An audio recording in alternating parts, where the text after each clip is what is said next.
उत्तराखंड देख रहे हैं आप। लोकमंच न्यूज में आपका स्वागत है। मैं हूं आपके साथ सुरभि राजपूत। खबरों में सबसे पहले बात करते हैं कुंभ नगरी यानी कि हरिद्वार की। धर्म नगरी हरिद्वार में महाकुंभ का आयोजन चल रहा है। बता दें आधिकारिक तौर पर 1 अप्रैल से महाकुंभ शुरू हो गया है। केंद्र और राज्य सरकार के द्वारा एसओपी भी जारी कर दी जा चुकी है, जिसके तहत ही उत्तराखंड के बॉर्डर पर श्रद्धालुओं के साथ जिस तरीके से पूछताछ की जा रही है, उसे देखते हुए धर्म नगरी हरिद्वार में श्रद्धालुओं की कमी है। हरिद्वार में व्यापारियों में महाकुंभ के आयोजन को लेकर एक आस थी कि श्रद्धालुओं के आने पर उनकी आर्थिक स्थिति में कुछ सुधार हो पाता, लेकिन व्यापारी नेता संजय त्रिवाल का कहना है कि एक तरफ सरकार और प्रशासन कह रहे हैं कि हमने महाकुंभ की सारी तैयारी कर ली है, हमारे पास पर्याप्त अस्पताल है और स्वास्थ्य सेवाएं भी काफी बेहतर है, हम महाकुंभ के में आयोजन के लिए पूरी तरीके से तैयार है, लेकिन फिर भी प्रशासन श्रद्धालुओं को धर्मनगरी हरिद्वार में आने से रोक रहा है। एक तरफ तो हमारी सरकार कह रही है, हमारा प्रशासन शासन कह रहा है कुंभ की हमारी पूरी तैयारी हो चुकी है, कोविड के हॉस्पिटल बन गए, सब तैयारी हमारी हो चुकी है। अरे तैयारी हो चुकी है तो श्रद्धालुओं को आने क्यों नहीं दे रहे भाई? जब तुम्हारे पास तैयारी है, हॉस्पिटल है, सब कुछ तुम कह रहे हो हमारे पे तैयारी है, मतलब मैं तो समझता हूँ कि तैयारी नहीं है। श्रद्धालु के साथ ऐसा भय का माहौल हरिद्वार के अंदर बना दिया है और रोड खाली पड़ी है, बाजार सुने पड़े हैं, व्यापारी बिल्कुल चौपट है, व्यापार बिल्कुल सबने अपना प्लान कर रखा होता है, हम कुंभ में जाएंगे, अपना पुण्य का लाभ उठाएंगे, गंगा जी में डुबकी लगाएंगे। अरे जब श्रद्धालु नहीं आ रहा तो फिर ये कैसा कुंभ हो रहा है? ये तो इतिहास लिखा जा रहा है इस कुंभ का हरिद्वार के अंदर। उत्तराखंड गवर्नमेंट जो भी ये कर रही है, पूरे भारत में इसका बहुत बुरा असर होगा। जो मेहमान घर आ रहे हैं उनको घर के दरवाजे से भगा रहे हैं, ये मैं इसकी घोर निंदा करता हूँ। आप बॉर्डर पे चेकिंग अभियान तेजी से करिए, जो कोरोना के पेशेंट हों उनको केवल वापस भेजिए या उनको कहीं भर्ती करवाइए। पर अगर तीर्थ यात्रियों को आप बॉर्डर से हटा रहे हैं, बसें भगा रहे हैं, गाड़ियां आने नहीं दे रहे हैं, तो इसका परिणाम आपके लिए आगे चल के बहुत बुरा होने वाला है। अब मैं उत्तराखंड गवर्नमेंट जो हमारे अभी नए मुख्यमंत्री आए हैं उनसे मैं मांग करता हूं, हम लोगों को उनसे उम्मीद बहुत थी, पर हमारी उम्मीद में उन्होंने पानी फेर दिया है। एक तरफ तो हमारी सरकार कह रही है, हमारा प्रशासन शासन कह रहा है कुंभ की, तो वहीं धर्मनगरी हरिद्वार में शाही स्नान हो रहा है। शाही स्नान को देखते हुए कुंभ प्रशासन ने तैयारी भी पूरी कर ली है। आपको बता दें सुबह 10 बजे से लेकर 17,31,000 श्रद्धालुओं ने मां गंगा में आस्था की डुबकी भी लगाई। शाही स्नान के लिए अखाड़े अपने क्रम में शाही स्नान कर रहे हैं। सबसे पहले हर की पौड़ी ब्रह्मकुंड पर निरंजनी अखाड़े के साधु संतों ने स्नान किया, जिसमें रंजी अखाड़े के आचार्य महामंडलेश्वर कैलाशानंद गिरी, भाई मनसा देवी ट्रस्ट के अध्यक्ष रविंद्र पुरी और नागा साधुओं के साथ हर की पौड़ी के ब्रह्मकुंड पर स्नान किया गया। उसके बाद जना अखाड़ा के हरि गिरी, प्रेम गिरी और साथ ही साथ उनके साथ साधु संतों और नागा सन्यासियों ने हर की पौड़ी में शाही स्नान किया।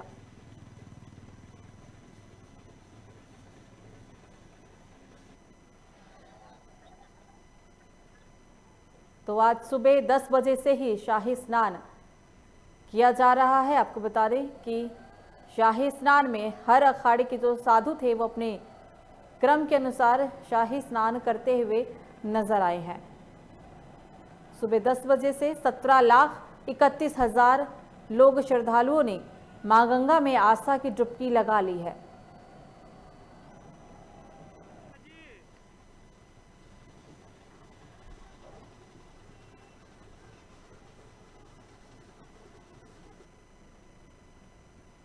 और इसी को लेकर हम सीधा चलते हैं हरिद्वार, जहां पर स्टेट हेड मनीष हमारे साथ लाइव मौजूद है और मनीष से जाने की कोशिश करेंगे कि आज शाही स्नान हो रहा है और ऐसे में वहां पर क्या कुछ नजारा है। मनीष, शाही स्नान आज हो रहा है, सुबह से ही 17 लाख से भी ज्यादा श्रद्धालुओं ने आस्था की डुबकी लगाई है, क्या कुछ ज्यादा अपडेट है आपके पास इसको लेकर?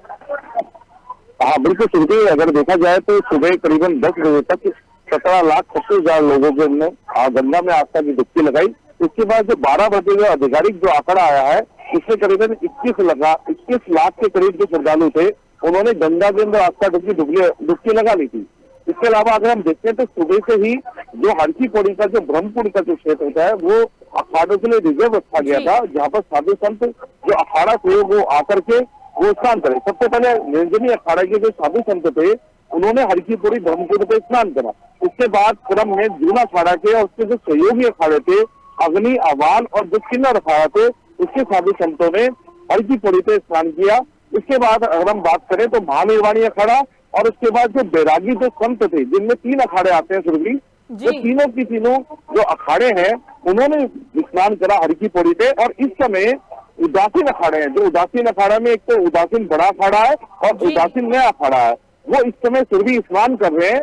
और पीछे हाईवे की तरफ अगर हम बात करें तो हाईवे में उनकी पेशवाई निकल रखी है। इस समय उनकी जो यात्रा है वो निकल रही है, जो शाही स्नान की है वो हर की पौड़ी की तरफ जा रहे हैं सुरभि।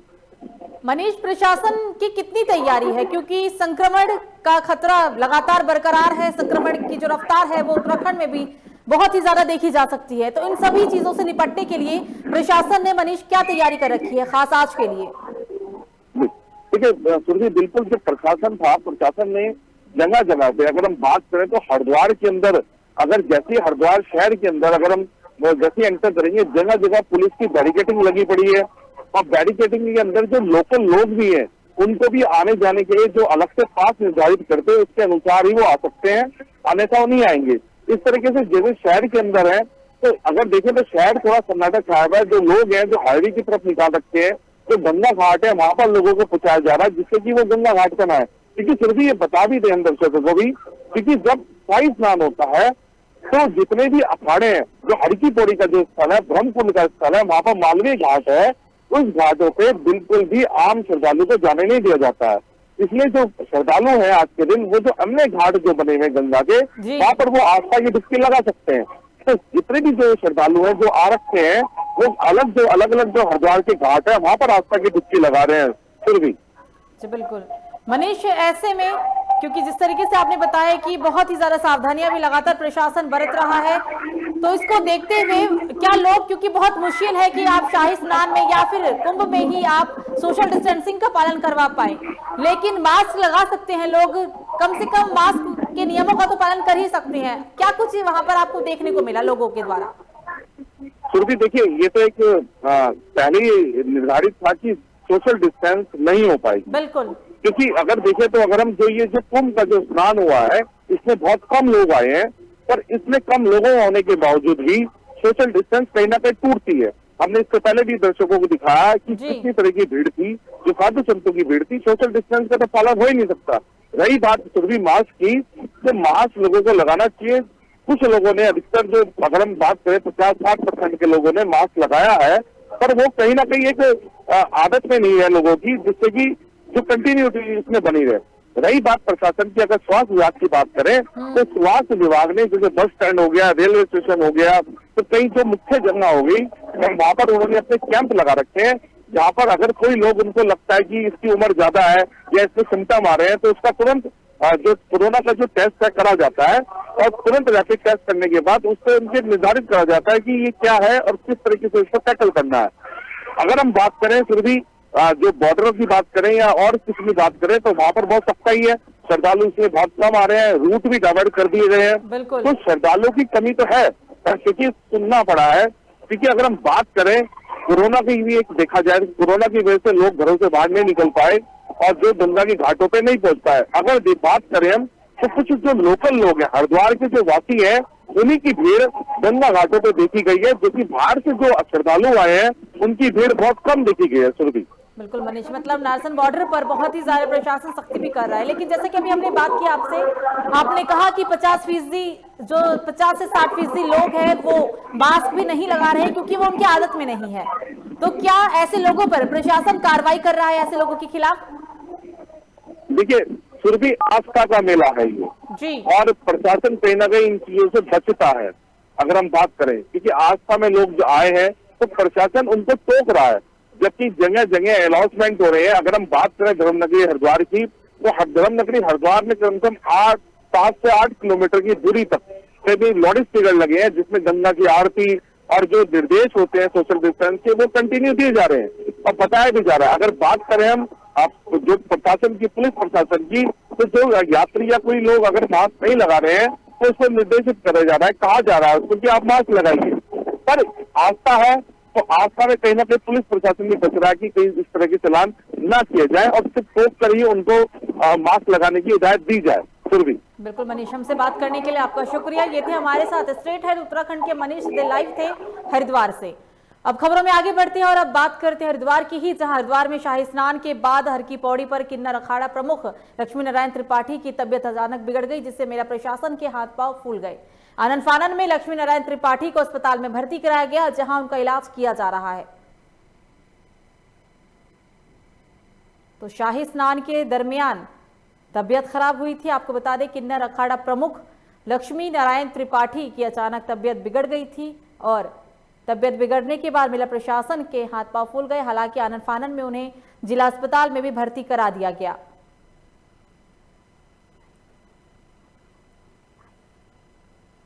और इस पर ज्यादा जानकारी के लिए हमारे साथ फोन लाइन पे जुड़ गए हमारे स्टेट हेड मनीष। मनीष, शाही स्नान के बाद अचानक से त्रिपाठी की तबियत खराब हुई थी। आपको बता दें, लक्ष्मी नारायण त्रिपाठी जी की तबियत खराब हुई थी, जो कि किन्नर अखाड़ा प्रमुख है। क्या कुछ ज्यादा अपडेट है आपके पास? क्या उनका स्वास्थ्य अभी कैसा है मनीष? बिल्कुल सुरभि, जो किन्नर अखाड़े की जो आचार्य महामंडलेश्वर है लक्ष्मी नारायण त्रिपाठी, उनकी अचानक जब वो शाही स्नान में थी तो अचानक उनकी तबियत खराब हो गई। कहा जा रहा है कि कुछ बीपी की प्रॉब्लम थी, जिसके कारण वो एक तरीके से बेहोश हो गई और तुरंत उनको उपचार दिया गया। और उपचार देने के बाद उनको तुरंत उनके जो अखाड़ा है वहां पर उनको ले जाया गया और स्थिति अब उनकी जो सामान्य जो स्थिति है, उसमें जो स्थिति जो खतरे की स्थिति में बाहर है, इस समय सामान्य है। पर जिस तरीके से देखा जाए, जो साधु संत जो है वो इस समय जो कोरोना, जैसे अखाड़ा परिषद के नरेंद्र गिरी है, वो कोरोना पॉजिटिव निकल आए, तो कहीं ना कहीं चिंता की विशेष सदी में है। मतलब क्या आम क्या खास, कोई भी इस संक्रमण से नहीं बच पा रहा है और इसी को देखते हुए प्रशासन तमाम तरह की तैयारी भी कर रहा है। बहरहाल, हमसे मनीष बात करने के लिए आपका शुक्रिया। खबरों में आगे बढ़ते हैं। हरिद्वार में दूसरा शाही स्नान हो रहा है, जिसमें 13 अखाड़ों के साधु संतों ने हर की पौड़ी के ब्रह्मकुंड घाट पर गंगा में डुबकी लगाई। हर की पौड़ी के ब्रह्मकुंड घाट में आम श्रद्धालुओं के लिए प्रतिबंधित था। इस दौरान 12 बजे तक 21 लाख श्रद्धालुओं ने गंगा में आस्था की डुबकी लगाई। इस बार महाकुंभ के शाही स्नान पर श्रद्धालुओं ने लोकमंच न्यूज से बातचीत की है। आप भी सुनिए ये बातचीत। तो 12 बजे तक 21 लाख श्रद्धालुओं ने आस्था की डुबकी लगा ली है। हालांकि प्रशासन की सख्ती भी कुंभ में देखने को मिल रही है। आपको बता दें कि 12 बजे तक 21 लाख लोग फिर भी आस्था की डुबकी लगा चुके हैं। गंगा घाट पर श्रद्धालुओं ने आस्था की डुबकी लगाई है। इसी तरह तस्वीर हम आपको दिखा रहे हैं उत्तराखंड के हरिद्वार से। 13 अखाड़ों के साधु संतों ने हर की पौड़ी ब्रह्मकुंड घाट पर गंगा में डुबकी लगाई है। हर की पौड़ी के ब्रह्मकुंड घाट में आम श्रद्धालुओं के लिए प्रतिबंधित था, लेकिन फिर भी प्रतिबंध के बावजूद 12 बजे तक 21 लाख श्रद्धालुओं ने गंगा में डुबकी लगाई।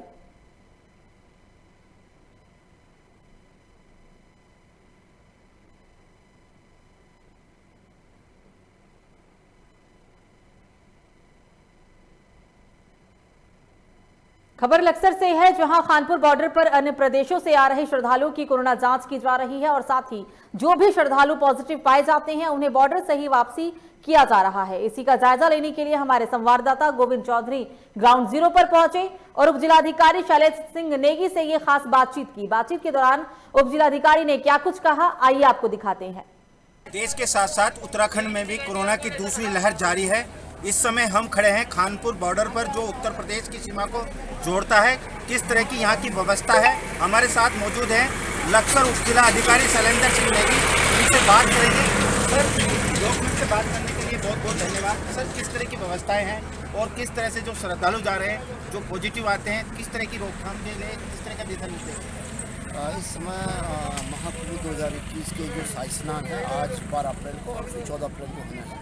उसके दृष्टिगत जो है बॉर्डर चेक पोस्ट पर पुलिस और प्रशासन और हेल्थ की टीम काम कर रही है और जो भी श्रद्धालु बाहरी प्रदेश से कुंभ स्नान के लिए आ रहा है RT-PCR को अनिवार्य कर दिया गया है और उसका RT-PCR टेस्ट होने के बाद उसको अनुमति दी जा रही है। बाकी हम जो है उसको लौटा रहे हैं। जो स्थानीय लोग भी गांव में आ रहे हैं, इधर उधर से आ रहे हैं, उनका भी हम रैंडम आधार पर जो है एंटीजन टेस्ट ले रहे हैं और ये कोशिश कर रहे हैं कि कोई भी व्यक्ति जो है हमारे क्षेत्र में संक्रमण को न फैलाए। सर, जिस तरह से देखा गया है कि बताया जा रहा है कि अन्य जो राज्यों से लोग आ रहे हैं, कुछ लोग डर के मारे जो गांव के रास्ते से निकल पा रहे हैं, तो प्रशासन की तरफ से उनकी तरफ से क्या कार्रवाई की जा रही है? ऐसा तो अभी कोई हमारे पास कोई सूचना नहीं है, क्योंकि जितने भी बॉर्डर चेक पोस्ट हैं सभी जगह जो है हमारी टीमें काम कर रही हैं। सभी लोग जो है RT-PCR के साथ ही जो है बॉर्डर चेक पोस्ट से जा रहे हैं, और जो जिनके पास नहीं उनको लौटाया जा रहा है। जिनके पास कोरोना निगेटिव की रिपोर्ट नहीं है बॉर्डर से उन्हें खासकर लौटाया जा रहा है। सख्त निर्देश हैं सरकार द्वारा, जो गाइडलाइन है उसका पालन किया जा रहा है। और यहाँ खानपुर और जो उत्तर प्रदेश की सीमा को जो बॉर्डर जोड़ता है।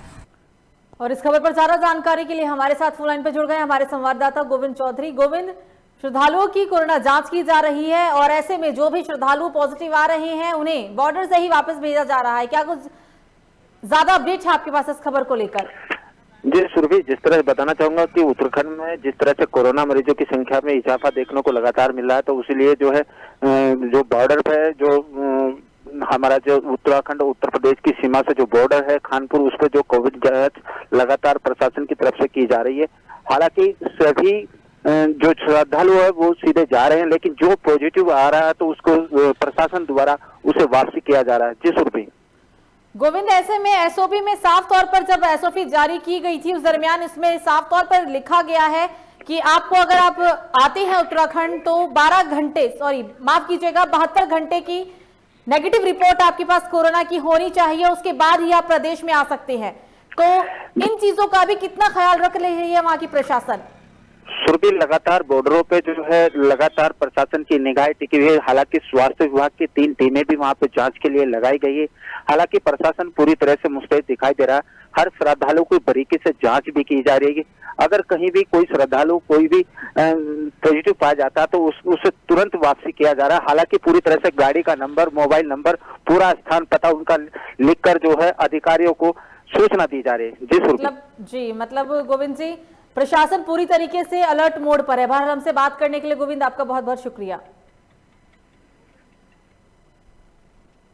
तो प्रदेश में बढ़ते कोरोना मामलों के बाद उत्तराखंड सरकार ने देहरादून समेत कई शहरों में नाइट कर्फ्यू का ऐलान कर दिया है और प्रशासन भी कोविड प्रोटोकॉल को तोड़ने वाले के खिलाफ सख्त नजर आ रहा है।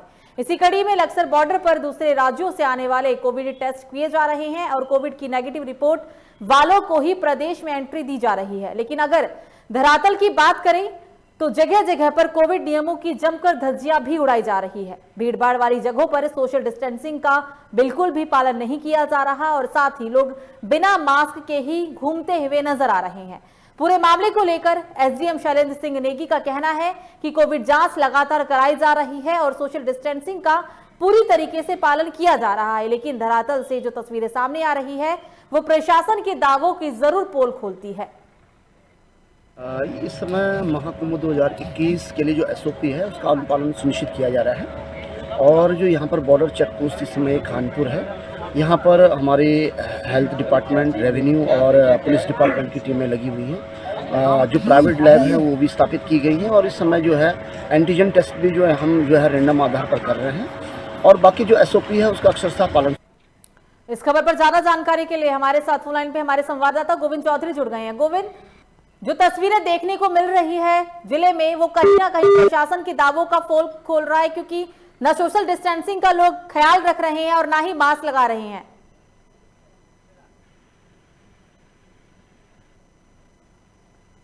खबरों में आगे बढ़ते हैं। कोरोना संक्रमण से बचाव के लिए SSP रेणुका देवी ने जिला पौड़ी गढ़वाल के सभी थाना प्रभारियों को दिशा निर्देश दिए, जिसके तहत कस्बा सतपुली में पुलिस ने कोरोना संक्रमण से बचाव के लिए जन जागरूकता अभियान चलाया, जिसमें बस जीप चालकों को संक्रमण से बचाव के लिए जागरूक किया गया है। कस्बे में आ रही बसों में सवारियों को भी यात्रा के दौरान मास्क पहनने के लिए अपील की जा रही है और बुजुर्गों, बच्चों को निःशुल्क मास्क भी बांटे जा रहे हैं। इस अवसर पर थाना अध्यक्ष संतोष पैथवाल ने आमजन से अपील करते हुए कहा है कि कोरोना की दूसरी लहर चल रही है और ऐसे में हम सभी को इससे बचाव के लिए भीड़भाड़ वाले स्थानों पर मास्क आवश्यक पहनना चाहिए और सामाजिक दूरी का भी पालन करते हुए 2 गज की दूरी और सरकार द्वारा जारी कोविड गाइडलाइन का पूरी तरीके से पालन करना चाहिए।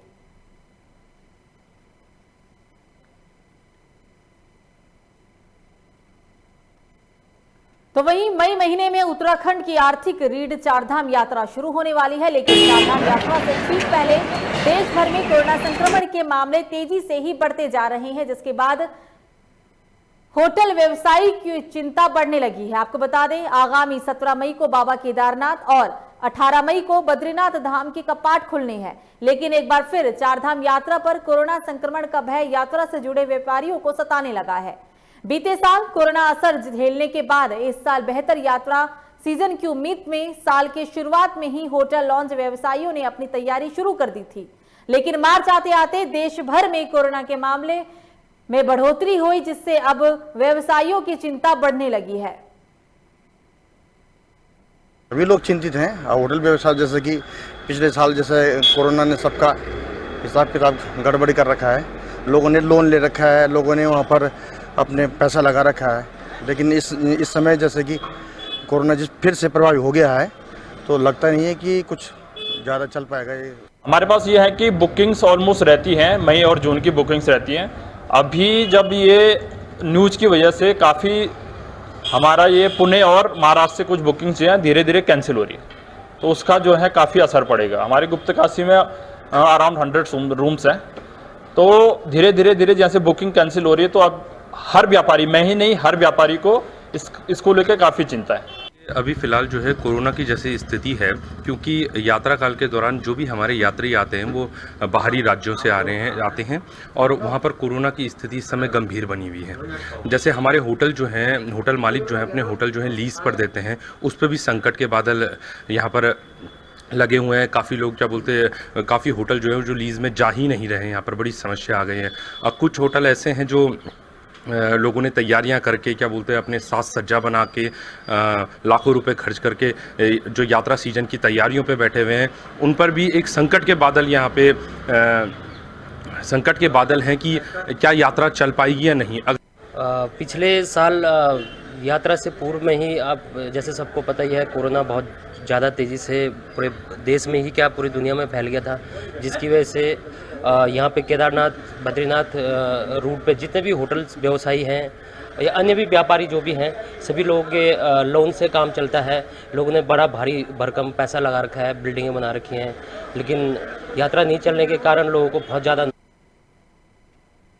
खबरों में आगे बढ़ते हैं, बात करते हैं अगली अहम खबर की। खबर विकासनगर से है, जहां उत्तरांचल स्वच्छकार कर्मचारी संघ कर्मचारियों ने भूमाफियाओं के खिलाफ तहसील परिसर में प्रदर्शन कर अपना आक्रोश व्यक्त किया, जिसमें विकासनगर तहसील के निवासी ने किसी व्यक्ति से मकान बनाने हेतु 2 प्लॉट खरीदे थे, जिसके बाद सुरेंद्र कुमार और सुरेश कुमार के द्वारा लोगों से 16 लाख रुपए नगद ले लिए थे। वहीं इस मामले में जमीन की रजिस्ट्री धोखाधड़ी से करवा दी गई थी। मामले पर पीड़ित पक्ष ने आरोप लगाया है कि आरोपियों ने हमारे साथ धोखाधड़ी की है।